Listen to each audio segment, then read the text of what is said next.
শোভন এলো ঘরে।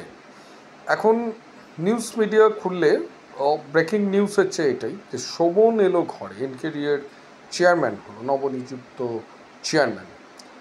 তাতে এনকেডিএর কি বিশাল কিছু প্রসপেক্টস বাড়বে বা ইন্ডাস্ট্রিতে বিশাল কিছু রিভলিউশন আসবে? আসবে না এই কারণে, প্রথমে যে দলটা অর্থাৎ তৃণমূল,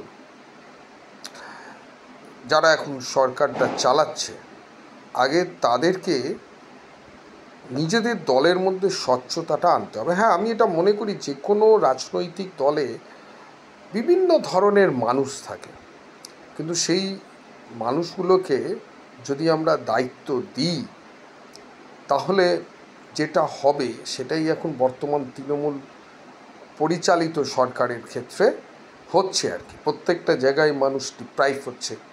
যেমন এই 26,000 ছেলেমেয়ের চাকরি গেল, স্কুল শিক্ষকদের চাকরি গেল, এবং সবচেয়ে জুডিশিয়াল সিস্টেমটাই আমাদের মানে একটা আজকের দিনে দাঁড়িয়ে কিন্তু একটা প্রশ্ন চিহ্ন তৈরি করছে। আমি যদি তিলোত্তমা কেস ধরি, সুপ্রিম কোর্ট বিষয়টাকে টেক আপ করলো, কিন্তু করে আলটিমেটলি রেজাল্টটা কী হলো? কেসটাকে ধামাচাপার পথে নিয়ে যাচ্ছে, এবং সেটাই হচ্ছে আলটিমেটলি।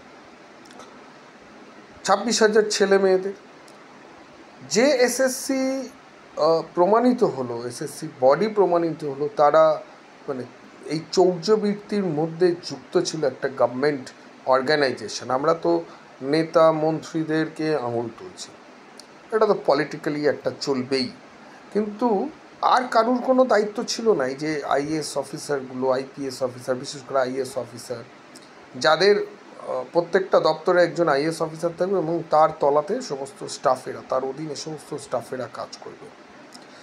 একটা কর্মী, একটা আইএএস অফিসারকে জেলে যেতে হয়েছে এই এসএসসি কাণ্ডে? যেতে হয়নি। এবং মজার ব্যাপার কি, মানে কি উদ্ভট একটা আইন, যে এই সামনে আমার পাড়ার সামনে একটা বড় পুজো হয়, ববি হাকিমের পুজো। আমি অবাক হয়ে গেলাম যে নীলবাতি আর লালবাতি গাড়ি কীভাবে অপব্যবহার করা হয়েছে। নীলবাতি গাড়ি বা লালবাতি গাড়ি অফিসাররা তো ভোগ করছেন, তাদের ফ্যামিলির লোক পর্যন্ত সেই অ্যাডভান্টেজ পাচ্ছে। শুধু যে স্টেট গভর্নমেন্ট তা নয়, সেন্ট্রাল গভর্নমেন্টের অফিসাররা পর্যন্ত, এবং বিএসএফের অফিসাররা কনভয় বার করে ফ্যামিলি নিয়ে এসে ঠাকুর দেখছে। একটা কনভয় বার করতে গেলে কত টাকা লাগে চিন্তা করুন আপনার কোথায়।